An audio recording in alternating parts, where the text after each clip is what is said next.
Guys, good Friday afternoon and welcome to the I Love CVille Show. Thank you kindly for joining us. We are live in Charlottesville, the Commonwealth, the country, and the world on the I Love CVille Network. It is fantastic to connect with you guys through this platform today, presented by Skooma Boutique Dispensary in the Charlottesville Downtown Mall. Skooma Boutique Dispensary, certificates of analyses for everything in the store. Skooma Boutique Dispensary, located next to Rapture on the Downtown Mall, the top dispensary in the city of Charlottesville, guys. So much to cover, including Rupert Murdoch doing his best Kevin Costner impersonation from Yellowstone, scooping up a ranch of tremendous proportions. We're talking a ranch that has 340,000 acres.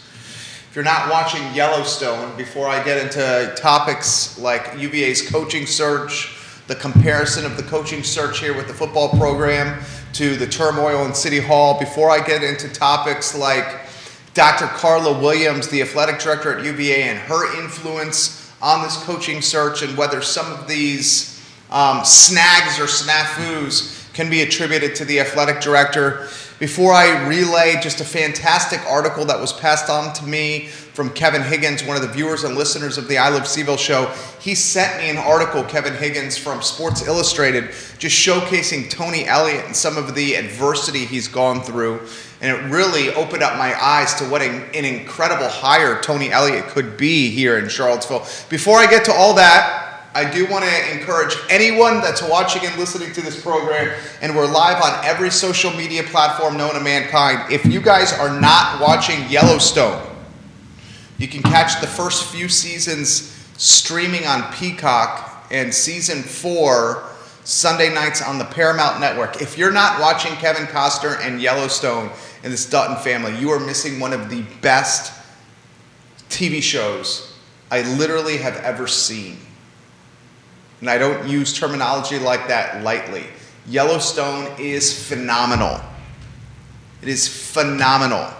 Watch this TV show. It is that good. All right, topics we're going to cover on today's show. We'll talk UVA coaching saga, the search saga that is this football coach. We will compare and contrast the UVA football coaching saga to the turmoil experience here in City Hall in Charlottesville, Virginia. We will talk Dr. Carla Williams, the athletic director of the University of Virginia, and we will ask the question, are the snags and snafus in this coaching search at all the responsibility, or can they be attributed to the athletic director?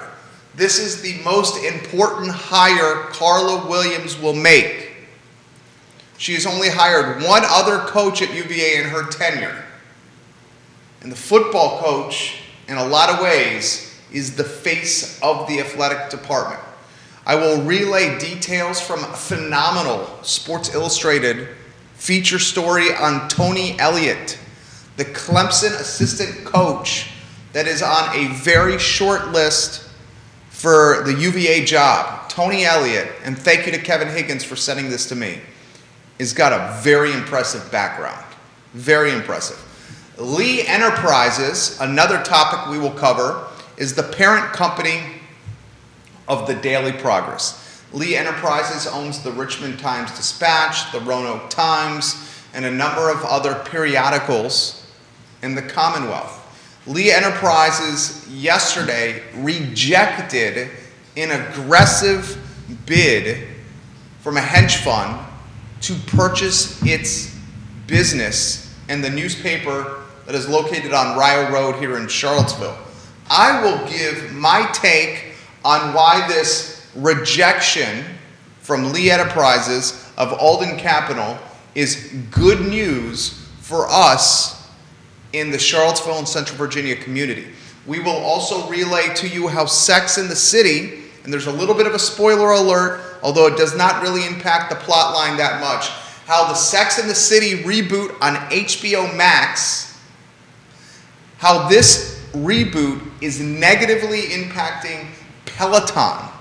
Peloton, the company known for their stationary bikes, for their treadmills, and their digital interactive workout environment that you can do from your house. So much to cover, including Rupert Murdoch, the owner of probably the biggest media mogul in the world, the guy most known for his ownership of Fox News, Rupert Murdoch, just purchased a $200 million ranch in Montana that has over 340,000 acres associated with the ranch. Beaverhead Ranch sits next to Yellowstone National Park.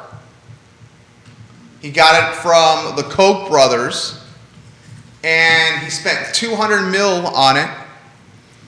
I'll pass that story along to you, and again, encourage you to watch Yellowstone, the show. It is so good. First, we need to talk about this UVA coaching search. The saga continues of who is going to be the skipper of the Virginia football program here in Charlottesville, Virginia. Now, we are tracking and closely following airplane travel routes and who's coming from various airports to Cho, with the hope that we can associate those travel routes with the next football coach in Charlottesville. Now, a lot of folks are saying, look, let's pump the brakes. Let's slow the process down. We don't have to rush into who we hire as the head coach of the University of Virginia football team. Let's find the best candidate and not a candidate that's rushed. I understand that take. I would caution people to say patience is a virtue. It's not always a virtue. Patience is not always a virtue. Patience in the entrepreneurship game, not always a virtue. A lot of times the best entrepreneurs throw something against the wall, see if it sticks. If it doesn't stick, they try something else immediately. And who said this on the show? Someone who said this on the I Love CVille Network recently. Oh, it was Jeff Camrath yesterday on Today y Mañana with the Erpies, Alex and Xavier. He said, fail fast. Fail fast. A mindset for entrepreneurs. Look, here's what I'm going to say about patience in this Virginia football program and the coaching search. December 15th is a recruiting deadline.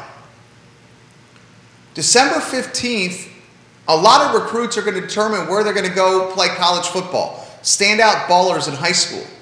If Virginia doesn't pick a head coach soon, it will undoubtedly impact the recruiting process and getting 17 and 18-year-olds to commit to Charlottesville, Scott Stadium, and the University of Virginia.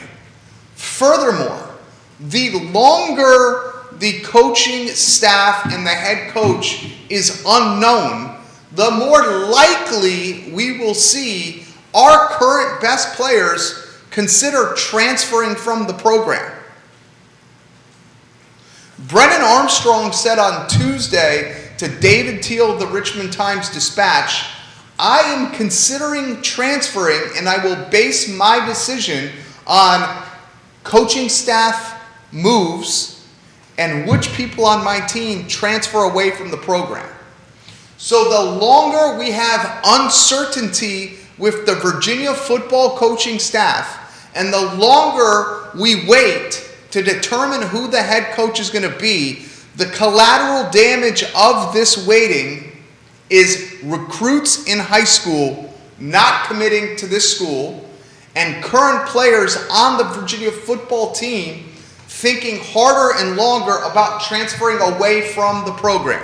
So time, I would say, is undoubtedly of the essence. Time is of the essence. Now, yesterday, Wolverine Digest, a publication that covers the Michigan football team led by Jim Harbaugh, the Wolverine Digest beat writer indicated that Michigan's offensive coordinator interviewed for the UVA football job yesterday afternoon, evening. So Dr. Carla Williams, the athletic director at the University of Virginia, has now interviewed 3 candidates for the UVA job. First candidate was Anthony Poindexter. Second candidate was Tony Elliott. Tony Elliott, the Clemson assistant coach. Now the third candidate is Josh, I believe his last name is Gattis, Gattis, maybe Gattis, the Michigan offensive coordinator. You have to ask yourself this.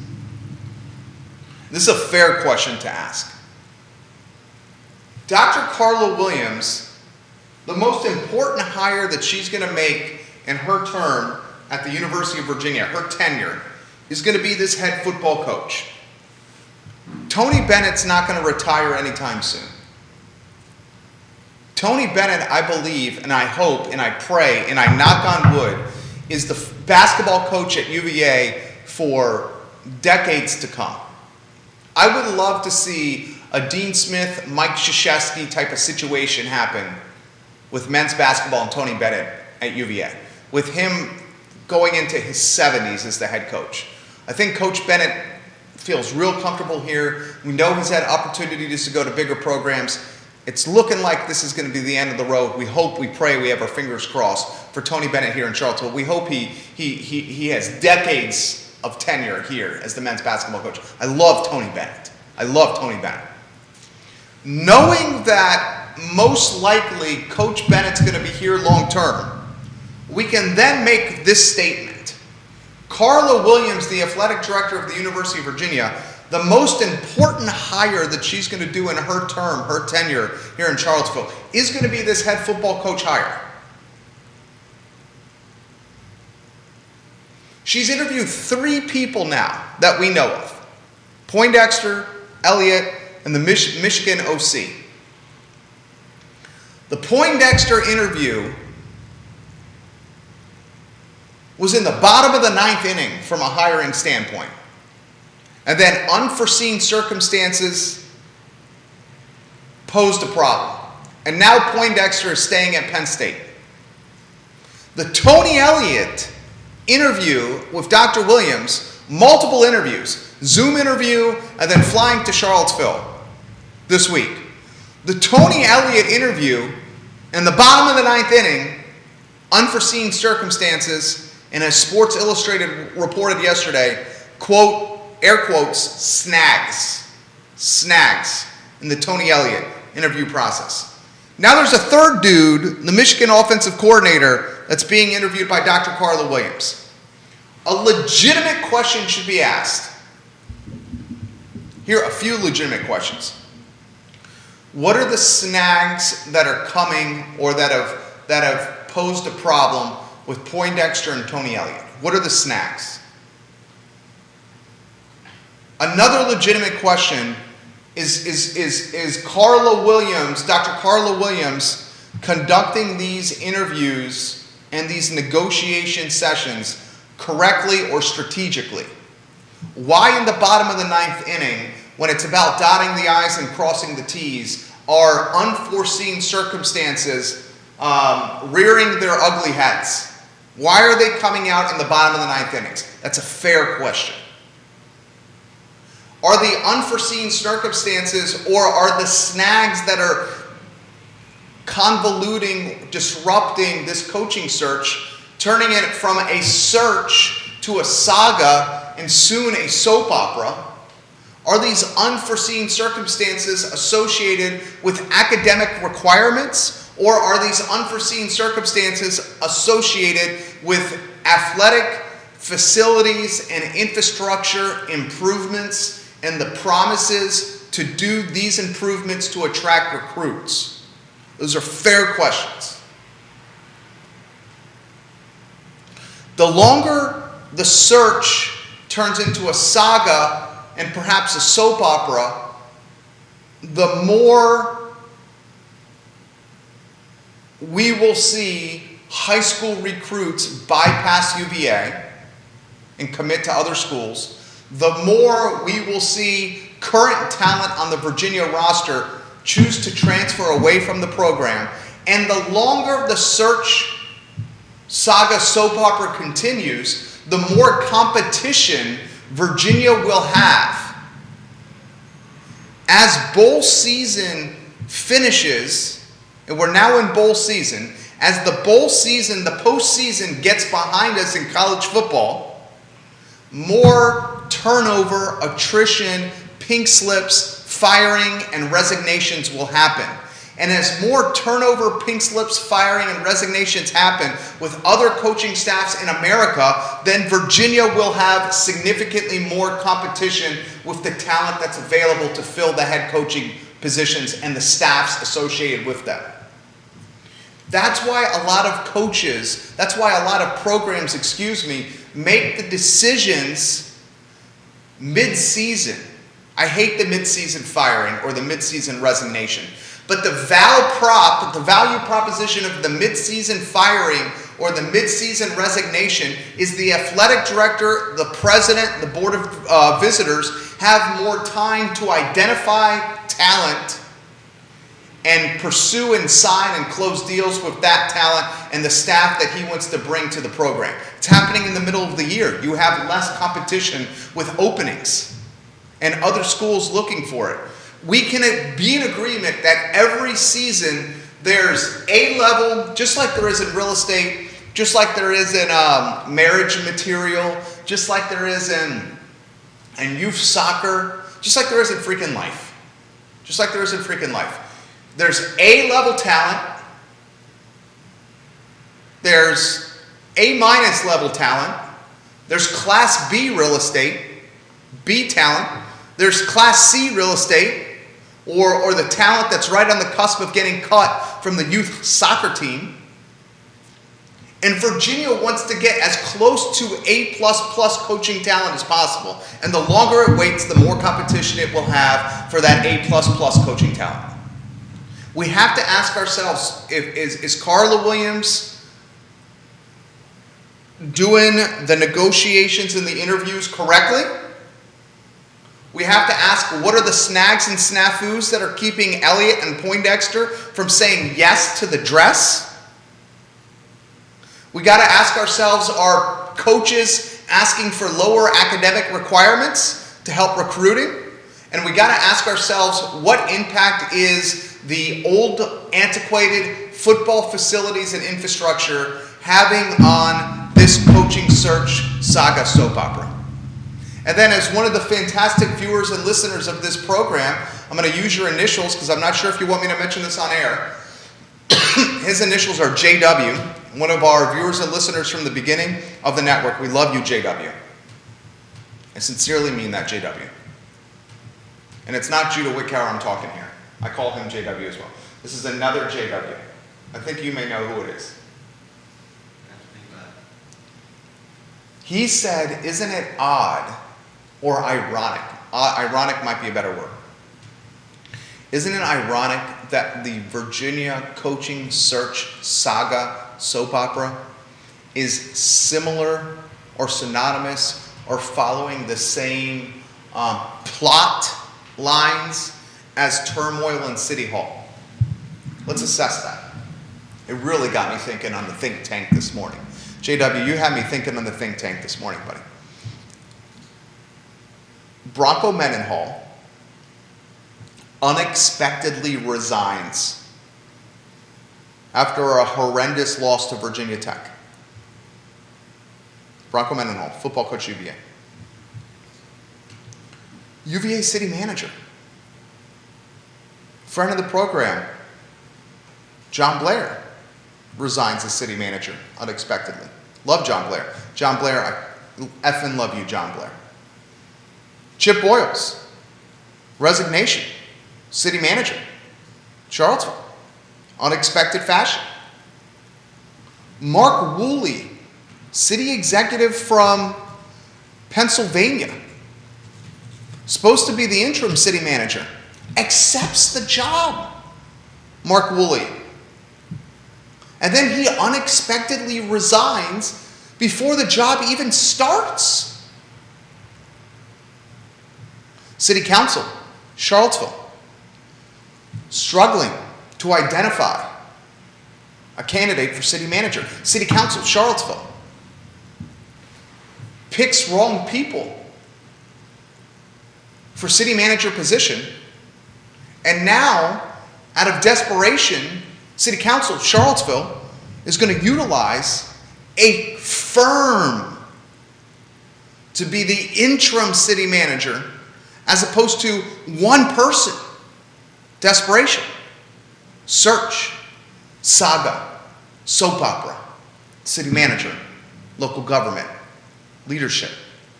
Search. Saga. Soap opera. Virginia football. Coaching search. Leadership. Unexpected resignations. Willingness of qualified talent. Unwillingness, I should say. Unwillingness of qualified talent and taking the job. Poindexter. Elliott. Michigan OC. I may not want that job because how important is football to this school? I may not want that job because academic requirements are going to keep me from getting 5-star recruits coming in. I may not want that job because the facilities and infrastructure are so dated and old. City manager, Charlottesville. I may not want that job because, look, a police chief and an old city manager, a former city manager, are suing the city. I may not want that job because of the social justice climate in the city. I may not want that job because look at all these other open positions. Why are they open? The parallels between the Virginia coaching search saga, soap opera, and the parallels between the Charlottesville City Council city manager search saga and soap opera are undoubtedly present.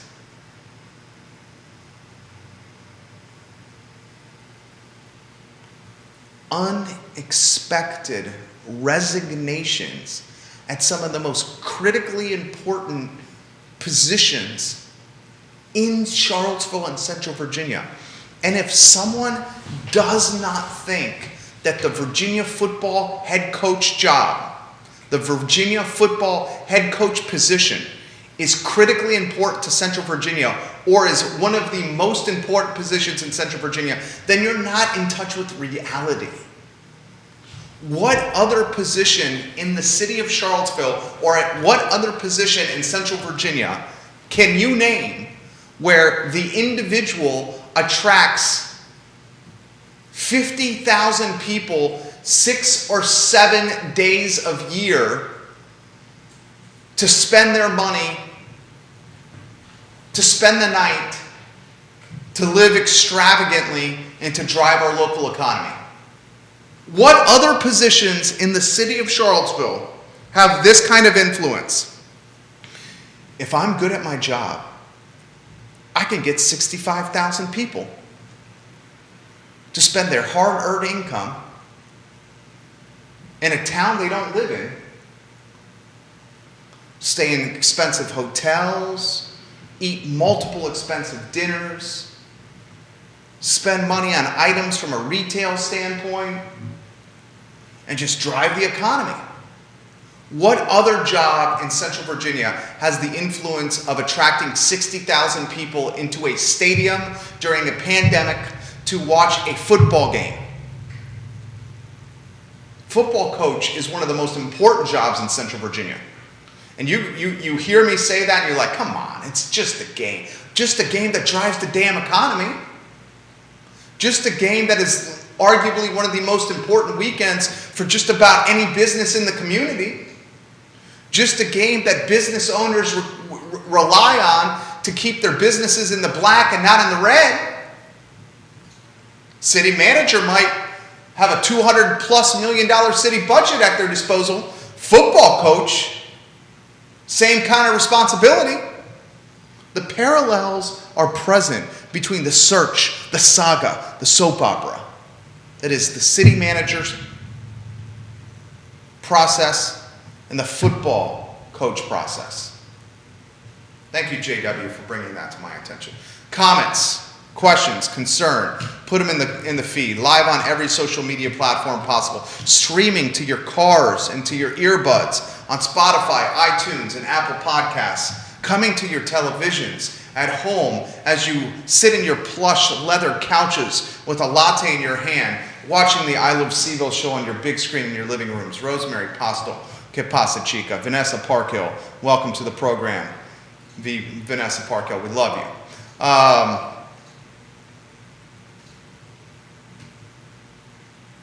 I want to highlight a couple of Tony Elliott's amazing aspects from his past. So Kevin Higgins, who watches this program, listens to this program, has become a valuable contributor to this program. He sent me a link to a Sports Illustrated article. I would encourage anybody that's listening to this show now or going to listen or watch the show in post time at your leisure. I would very much encourage you guys to check out a Sports Illustrated profile on this man from September 3rd, 2021. Michelin is in the headline. From industrial engineer to the architect of Clemson's offense, the Tony Elliott story is the headline.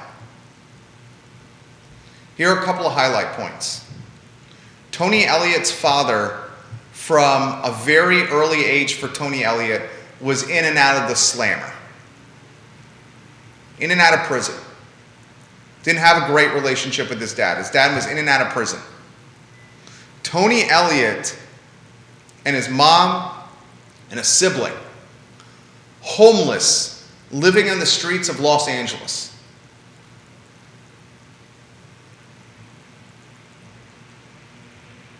He's got a little sister. They were homeless, living on the streets of LA. Tony Elliott, his Ma Dukes, and his baby sis. When they finally found a home, Tony Elliott's mom died in a car accident. This car accident was so brutal that Tony Elliott, his stepfather at the time, his stepbrother at the time, stepfather and stepbrother, and his baby sister, they survived the car accident. But Tony Elliott's ma did not. In fact, when Tony Elliott got out of the crashed vehicle, he saw literally his mother dead in a pool of her own blood. He was the first to find his mother dead in a pool of her own blood after the car accident. This is him as a teenager.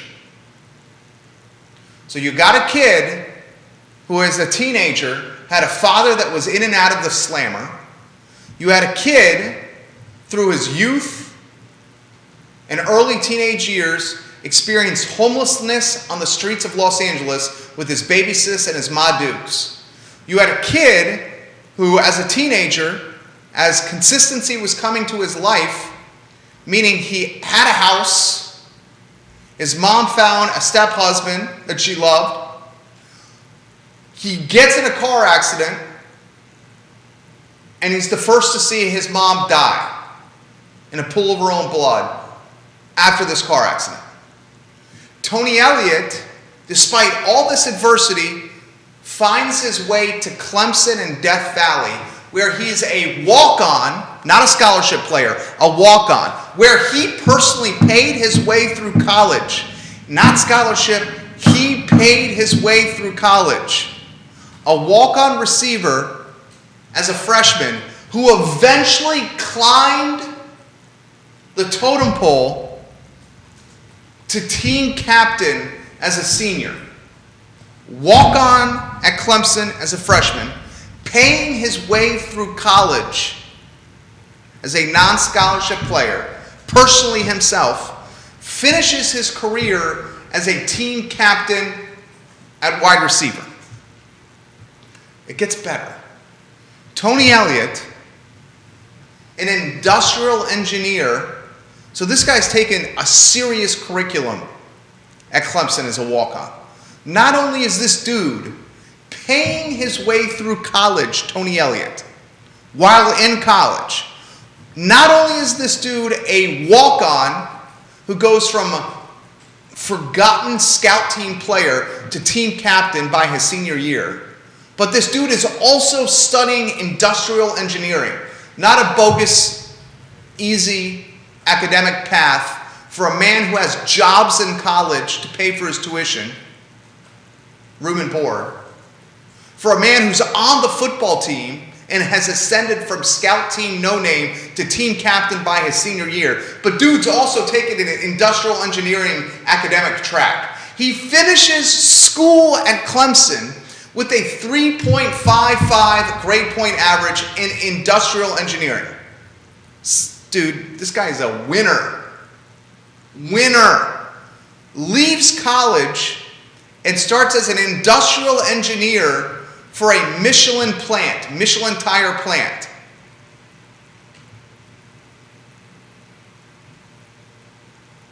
Elliott was so good at his job that his boss at the Michelin tire plant promoted him to oversee the entire plant when he was in his mid-20s.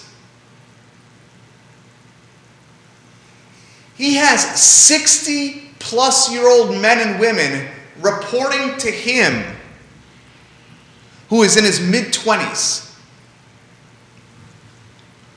The Michelin tire plant became the most productive of all of Michelin tire's plants in the world.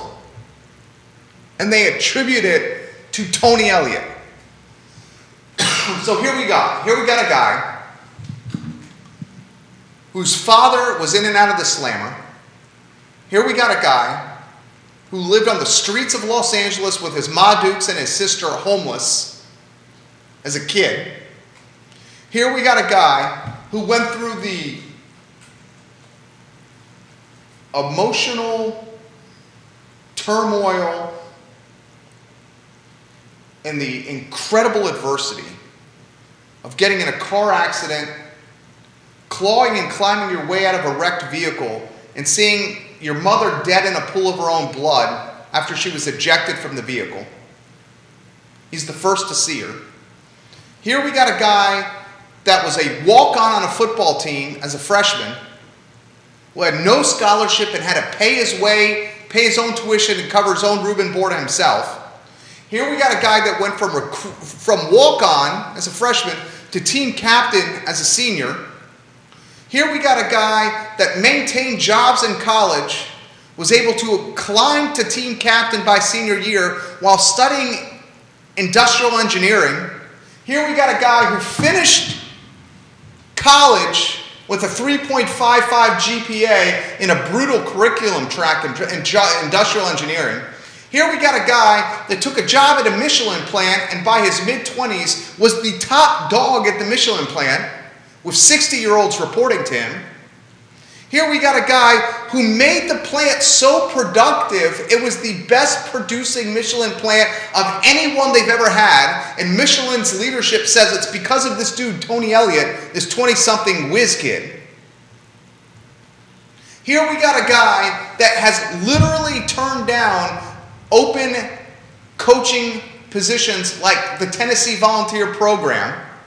Turned down Tennessee last year. Tennessee wanted to make this dude the head football coach in Knoxville. He's like, nah, dog, I'm not going to take the job. I'm going to stay here in Clemson. I'm going to be choosy and picky.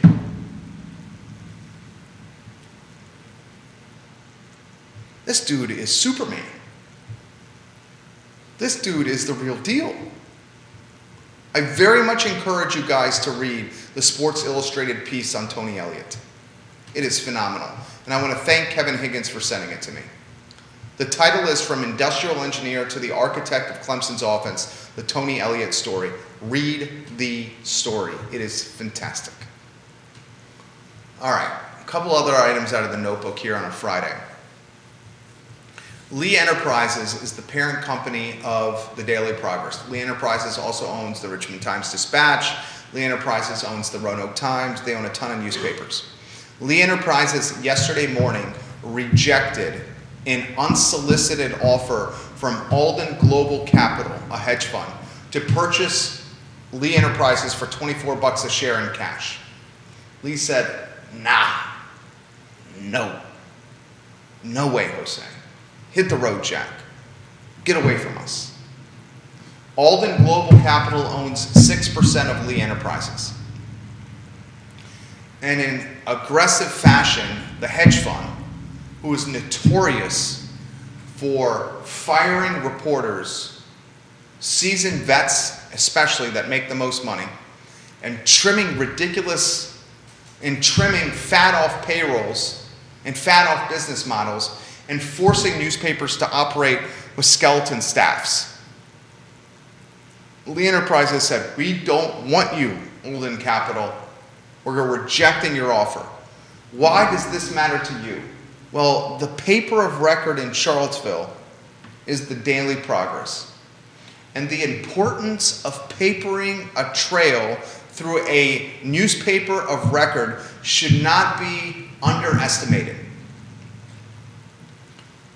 The daily newspaper is our reference for events and circumstances and storylines and positivity and negativity and searches that turn to sagas and soap operas and backroom wheeling and dealing and politicians with nefarious intentions and entrepreneurs and nonprofits that are making a great impact in the community. The paper of record is paramount to documenting the trials and tribulations of jurisdictions. And to skeleton staff and strip the paper of record of its most important parts, people, is damning and devastating and damaging to any community. Yes, the Daily Progress is not what it was when I worked there. When did I work there? 2000. I was working there as a student at UVA. 2002, 2003, part-time job as a stringer. A stringer is like a part-time writer. I got the assignments that the staff writers did not want. When I was there in 2002, 2003, the newsroom was buzzing. Everyone would stop at 6 o'clock what they were doing to watch the news on the little TV in the newsroom to see what stories that NBC 29 was covering. We had a shift change at 4 o'clock. I worked in sports. My shift went 4 to 12. Really, it was 4 to 1 a.m., 1:15 a.m. after we put the paper to bed. The day shift went, 8:30 to 4. So at 4 p.m., you had the day reporters and the day editors and the day graphic designers and copy editors, the day staff, and the evening staff all at one spot. And there was a tangible and palpable buzz in the newsroom. The scanner that was documenting police activity was always loud in the background. Reporters were talking about council meetings and supervisor meetings and developers and people who were backroom wheeling and dealing. Other reporters were talking about unionization efforts and the crime that was committed that morning or the night before. The staffers in sports were highlighting the high school athletes that could play at the collegiate level, or which football coach or basketball coach or collegiate coach was on the hot seat. It was an exciting time for someone like me who was in a very impressionable time of his life. College is the rite of passage where young men and women start figuring out adulthood and the passions, hobbies, and interests that they may pursue for a professional career. And that's a definition of what I was going through.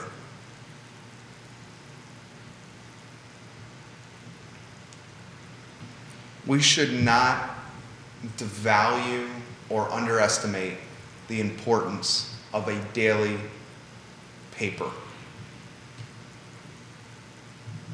Because if we do, and we lose it, history and accountability will take a toll. We won't have an instrument to document history and accountability. All right, 2 other items and I'll get to your comments. The Friday edition of the show. I work hard for you guys. I work very hard for you guys, bringing content like this that I think that you guys will find enjoyable. I hope you know that. Nicholas Erpy, good afternoon, my friend. We love you, Nicholas Erpy. Quite a bit. Social media ninja you are, Nicholas Erpy.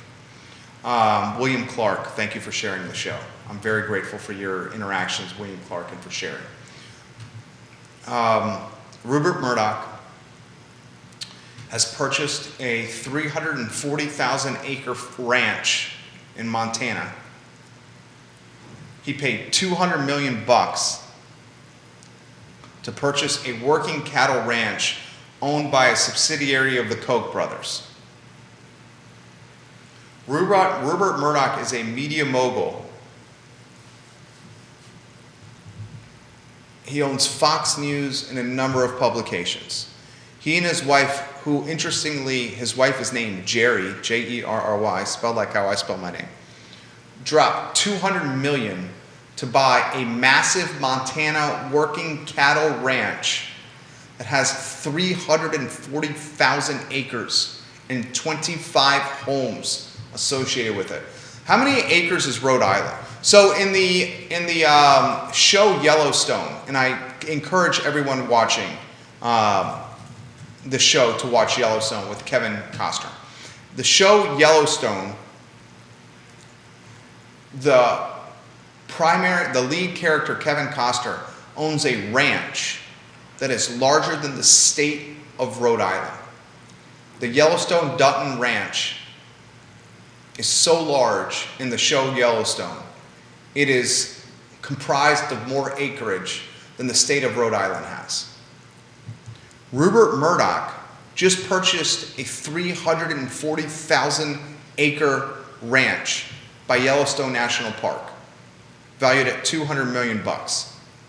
Those 340,000 acres are about 40% the size of Rhode Island. Rhode Island is 776,960 acres big. State of Rhode Island, 776,960 acres big. Found that as an interesting factoid. And here's another story that I found entertaining. There's a Sex and the City reboot, and there's a little bit of a spoiler here that I'm about to say. It's not going to impact the show too much, really. The Sex and the City reboot on HBO Max. Mr. Big. Was Mr. Big Samantha's boy toy? Mr. Big. Was it Samantha? You're an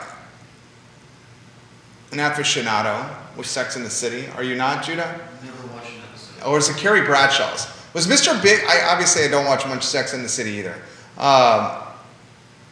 Mr. Big, who was his special lady in Sex and the City? I mean, he had a few special ladies, did he not? Loved cigars, loved steaks, loved cocktails, loved dressing up. Mr. Big, who was his significant other in Sex and the City? Anyway, in the HBO Max reboot that just aired, Mr. Big dies, spoiler alert, I let you know it was coming, dies in a Peloton-related death. He has a heart attack, and he dies from riding his Peloton too intensely. Mr. Big. Cigars, cocktails, steaks, Peloton, death.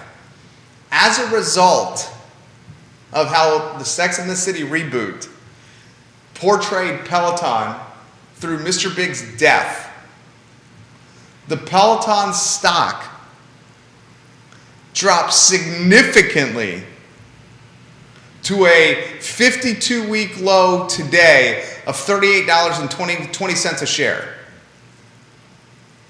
The Peloton stock is down 73% for the year, giving it a market value cap of about $13 billion.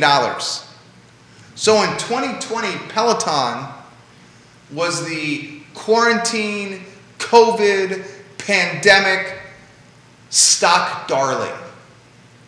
In 2021, heading into 2022, as we have vaccinations and boosters, and as men and women miss exercising with their peers, amongst their peers, the Peloton stock has plummeted 73% for the year. And now pop culture is zinging and zanging Peloton to the point of Mr. Big suffering a massive heart attack in the Sex and the City reboot and dying after riding his Peloton bike. I hate to reference a Hokie. I'm a diehard UVA fan, but I'm going to reference a piece of advice that I heard from a Hokie. And by Hokie, I mean Mr. Hokie, Frank Beamer, the retired Hall of Fame coach from Blacksburg. Frank Beamer said this, Carrie, thank you, it's Carrie. I love you too, Scott Arrower. Thank you, Lauren. Carrie, Mr. Big, thank you, Lauren, I apologize.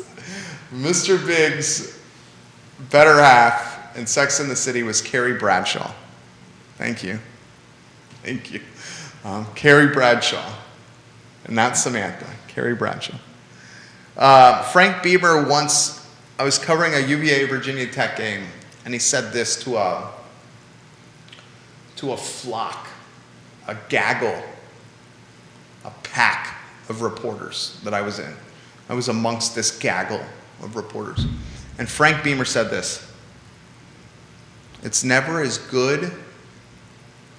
No, he said this, the highs are never as good as you think they are, and the lows are never as bad as you think they are. The highs are never as good, and the lows are never as bad. It's always stuck with me. That, what Frank Beamer said to a gaggle of reporters that I was a part of. Something to remember. You might be having your best day ever, and so high on life. The highs are never as good as you think they are, and the lows are never as bad as you think they are. Another piece of advice that's always stuck with me is something Oprah Winfrey said. Oprah Winfrey said, everyone wants to be heard, seen, and understood. It's always stuck with me. Everyone wants to be heard, seen, and understood. Peloton Station. Fantastic restaurant. I love Peloton Station, Curtis Shaver. Peloton Bikes. 2020. On top of the world. Incredible highs. 2021. Peloton Bikes. Incredible lows. Now part of pop culture lore and forever associated with Carrie Bradshaw's Boy Toy's death. Mr. Big, rest in power. That's today's show. I'm grateful for you guys, and I very much enjoy connecting with you guys through the I Love CVille Network. I'm sorry, it was Carrie Bradshaw. Carrie Bradshaw, I'm getting text messages left and right over here. Carrie Bradshaw. Judah, you didn't know it was Carrie Bradshaw from Sex and the City? No. You didn't know either. Gosh, I hope the coaching search stops being a Saga and a soap opera. All right, you guys have a good weekend. Keep it local. Spend the money in the community. Local. Spend the money in the community. And we'll see you on Monday morning, 10:15 a.m. with the Monday Market Monitor. You guys have a good afternoon. Take care.